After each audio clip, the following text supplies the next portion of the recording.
Morning, Thursday, September 25th, 2025. I'm Larissa. And that's my Fabbage diary. Here we are. Mm, mm. Drinking from skulls. Oh my god. So, yesterday. Oh my gosh. Yesterday. Oh, it's raining. It's raining here today. Rained here yesterday too. Oh my god, I hurt. I do. I hurt so bad. Oh my god. I went to bed early last night. Not because I was tired, because I needed to lay down flat, because I was hurting so bad. Because of humidity. The barometer. Not to be confused with a thermometer. Tell me what is wrong with her. It's just the barometer.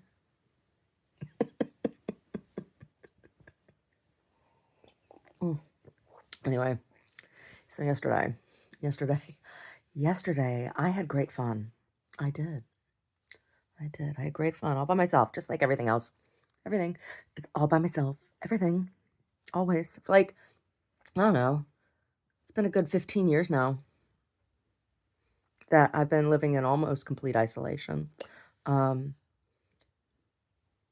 Not entirely of my own doing either. I've kind of just like, acquiesced to it. But like, um, whenever I'm in public, I'm routinely treated horribly, and people are extremely disrespectful and rude to me. Um, so it's just easier. I just find it easier, to be alone because like nobody is seriously interested in like friendship, relationship, camaraderie, real camaraderie. It's like they can get something from you. It's like recently got in the mail um a solicitation for buying something from somebody who I had I thought we were friends, but the only time I hear from him is when he wants us to buy something from him. Right. And it just kind of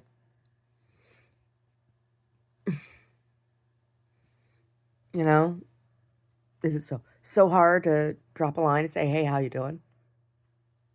Right. Anyway, so I spend most of my time alone because it's not worth the hassle. Yeah, I spend most of my time alone. Anyway, yesterday, yesterday, I had so much fun. Oh, I'm working on something. I'm working on something, and I'm going to continue working on it somewhat today.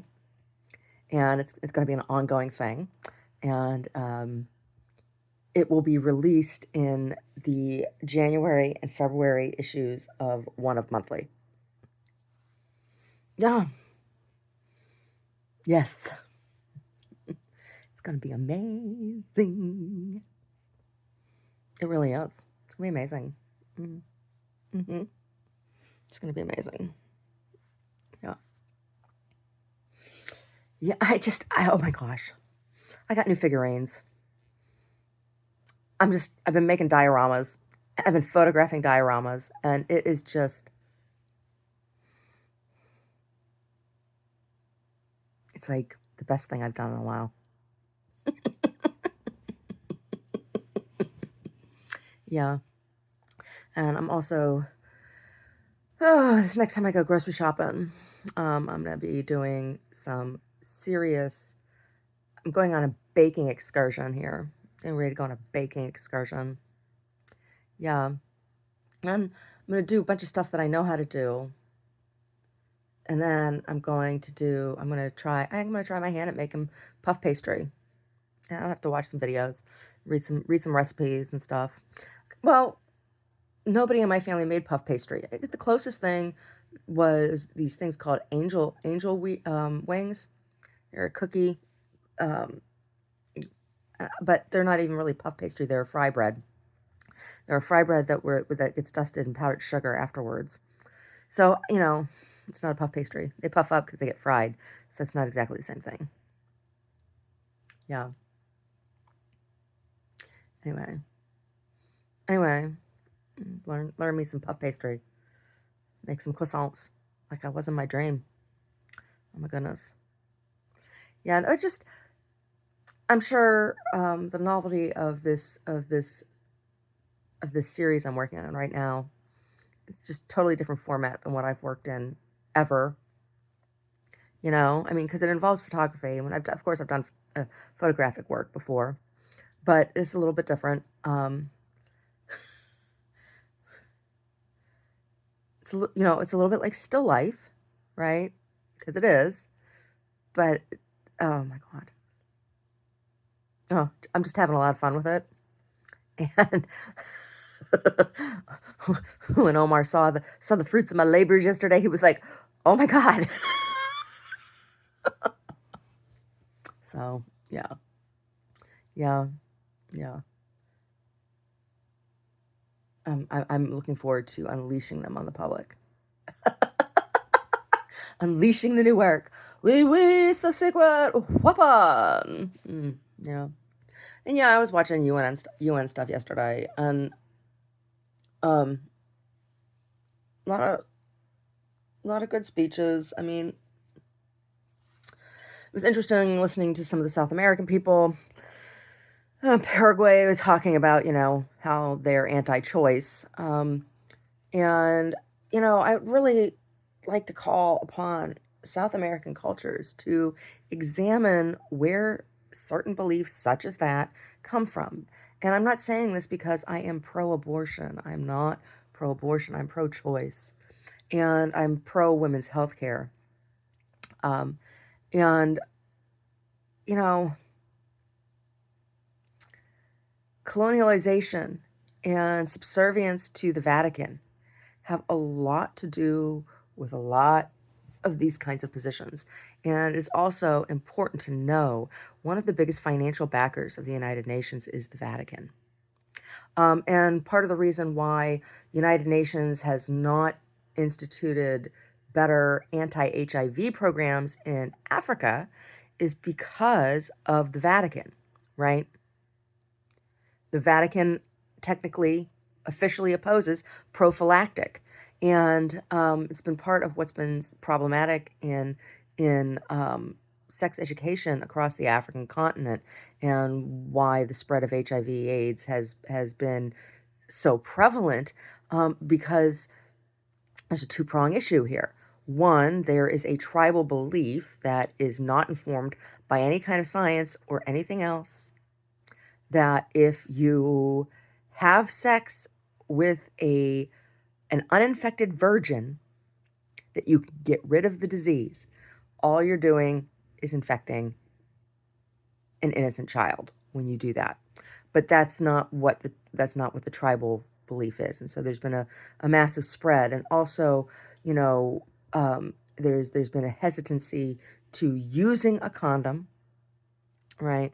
Same macho bullshit reasons why men in the West don't want to use condoms, right? And it's not everybody, but women, we've all encountered these assholes, right? Guy that raped me repeatedly up in Santa Rosa was one of these assholes, and was what established the relationship as being sexually abusive to begin with, right? Anyway, but the Vatican has also opposed any distribution of prophylactics of condoms. They have an abstinence only policy when it comes to sex education, and it simply is cruel and inhumane. But because the majority of funding comes from the Vatican for United Nations programs, they've had to kowtow to the Vatican on issues of contraception and women's health.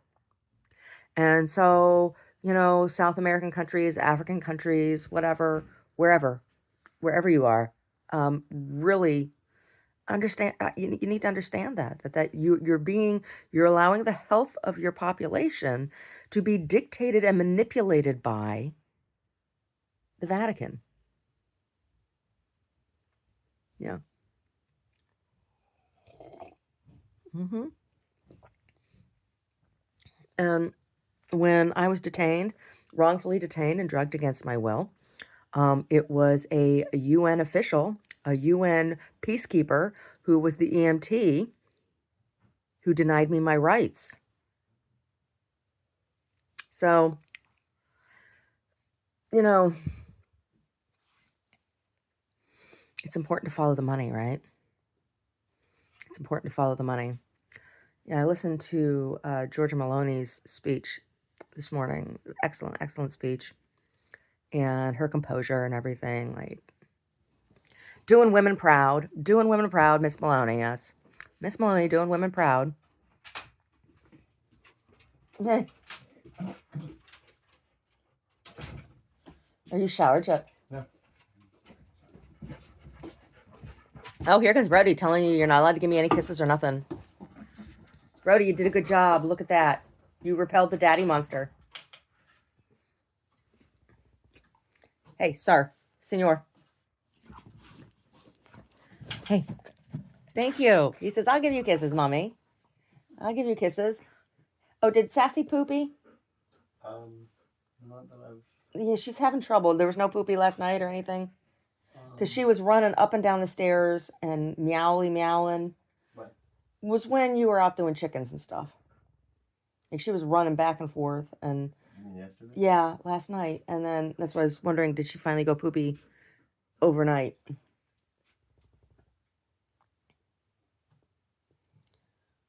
Poor girl.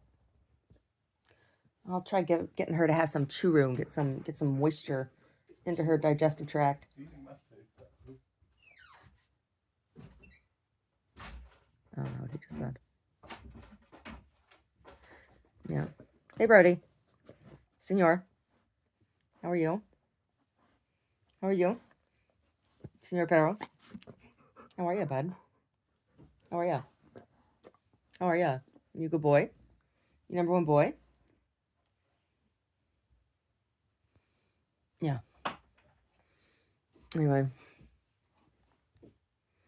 My thoughts on Palestine and Gaza and the situation of violence there, particularly as it pertains to Hamas and the perpetuation of violence by Hamas. Hamas is a gang. They operate like a gang, and they terrorize. They terrorize their own people. They're a gang, and so I think they should be treated in the same way. Talk to anti-gang violence groups in cities like Oakland and LA and New York and Boston and Detroit and Chicago.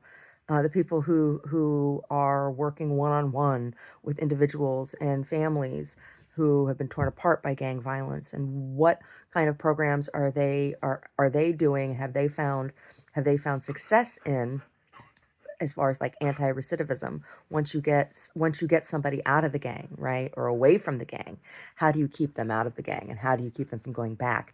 Because it always comes back to issues of poverty. It always comes back to issues of poverty, and I need money now to buy groceries, and this is who has the money, and this is how I can get paid, right? It may not remain that way. It may become something else. It may become dictated by drug addiction eventually, or other things, or just greed. But you know, generally the issue is my baby needs formula, or my mom needs glasses or an inhaler, or such things. They're issues of poverty, and so that's what needs to be addressed, is giving people a viable way out of poverty and an option that is better than the gang. And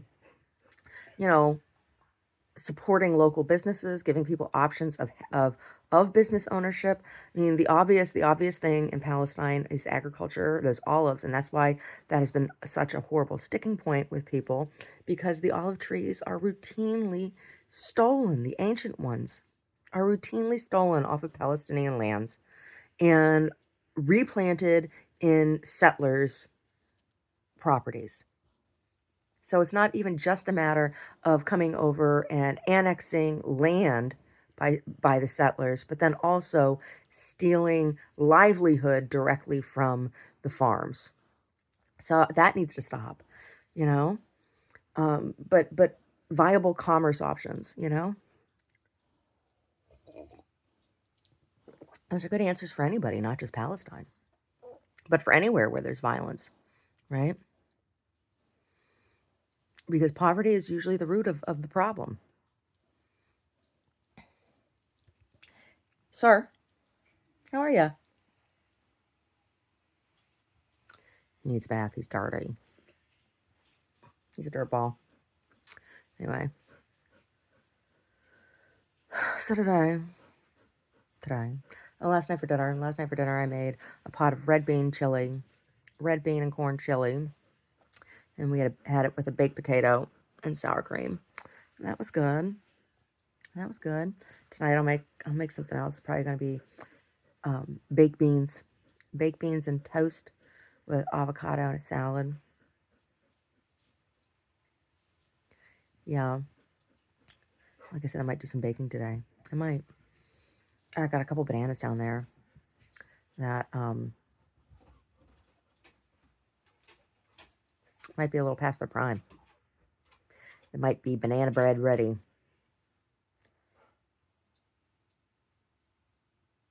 What? I got some dates down there too. Do banana date bread. That'd be good, huh? And then I can slice it up and put it in the freezer.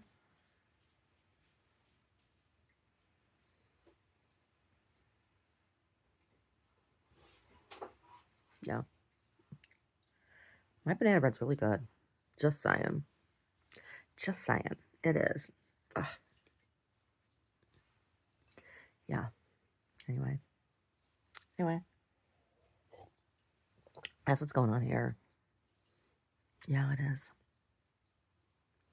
And the rain. Oh my God, the rain. It hurt.